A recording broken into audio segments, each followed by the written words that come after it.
7월 15일 비트코인 시황 패턴의 분기점 시작하겠습니다.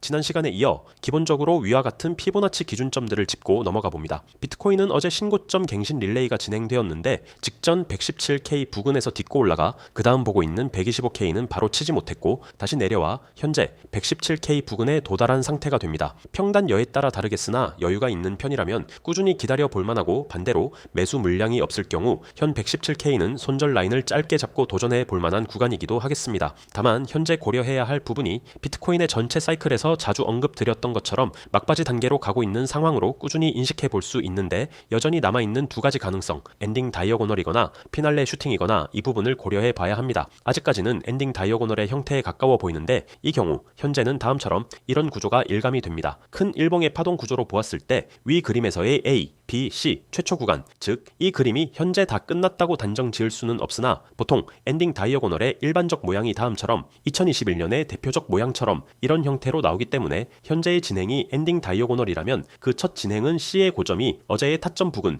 혹은 한 번 더 올려쳐서 125K를 찍더라도 해당 구간 즈음에서 막히고 그 다음 D파동으로 꽤나 떨어져 이렇게 큰 그림을 만들고 대파동의 마무리를 짓는 과정이 되겠습니다. 즉 현재로 돌아와 보면 이러한 큰 그림의 엔딩 다이어고널일 경우 D파동은 다시 이렇게 떨어지게 되는데 그 지점이 이전에 올라오면서 치지 못했던 황금 비율 피보나치의 기준 가격 97K가량을 다시 치고 조정파동이 마무리되는 가능성을 여전히 두고 볼 수 있겠습니다. 이러한 엔딩 다이어고널이 진행되는가에 대한 여부는 결국 현재 가격대에서의 움직임에서 첫 힌트를 얻고자 해 볼 수 있는데 상승장의 특성이기도 한 약 조정만 허용한다는 과정일 경우 최근 시황에서의 이러한 컵 앤 핸들 관점을 가져갈 때 위 돌파한 넥라인을 아래로 깨지 않는 것이 가장 중요한 정보 중 하나가 되겠습니다. 즉 이러한 넥라인은 현재 비율상으로도 98K로부터 올라온 파동의 0.382 정도의 중요 비율을 나타내주고 있기 때문에 조정 파동의 연장, 나아가 대형 엔딩, 다이어고널로 가는 큰 파동의 구조 파악에 있어서 핵심적 자리라고 볼 수 있겠습니다. 즉 이 자리가 깨지면 향후 엔딩 다이어고널 관점을 조금 더 적극적으로 열어두고 시장을 관찰해보고 안 깨지게 될 경우에는 현재의 117K를 작은 기준으로 두고 위에서 즉 현재 자리 정도에서 횡보하는 형태로 기간 조정으로서 마무리하는 그림이 베스트가 되는데 현재 내려오고 있는 구조가 이런 식으로 임펄스 형태의 모양을 가지고 있으나 C가 위와 같이 길게 연장된 지그재그로도 인식해 볼 수 있습니다. 즉 횡보를 하고 피날레 국면으로 가는 과정이라면 앞으로 삼각형이 나올 수 있는 가능성을 따져볼 수 있는데 이는 다음처럼 구조가 규칙이 되었던 불규칙이 되었던 사후 분석해 볼 일로 위와 같은 대략적 삼각형 구조로 크게 수렴하게 되면 충분히 불리시한 장세에서 쉬어가는 단기 조정 파동으로 인식해 볼 수 있습니다. 그리고 이 경우에는 이에서 다시 큰 추세가 터져 다시 신고점 랠리로 접어드는 해당과 같은 그림이 가능할 수 있겠습니다. 결국 현재가 분기점 부근으로 판단해 볼 수 있는데 당장 다시 올라가더라도 급하게 따라붙을 필요 없이 차분하게 시장을 지켜보시면서 어떤 구조가 나오는지 살펴보시면 되겠습니다. 아래로 빠져서 넥라인을 뚫고 내려가면 결국 이 그림인 것이고 패턴을 만들면서 고점 횡보하는 모양이 나오면 결국 위와 같은 피날레 사이클이다. 이렇게 정리해 볼만 하겠습니다.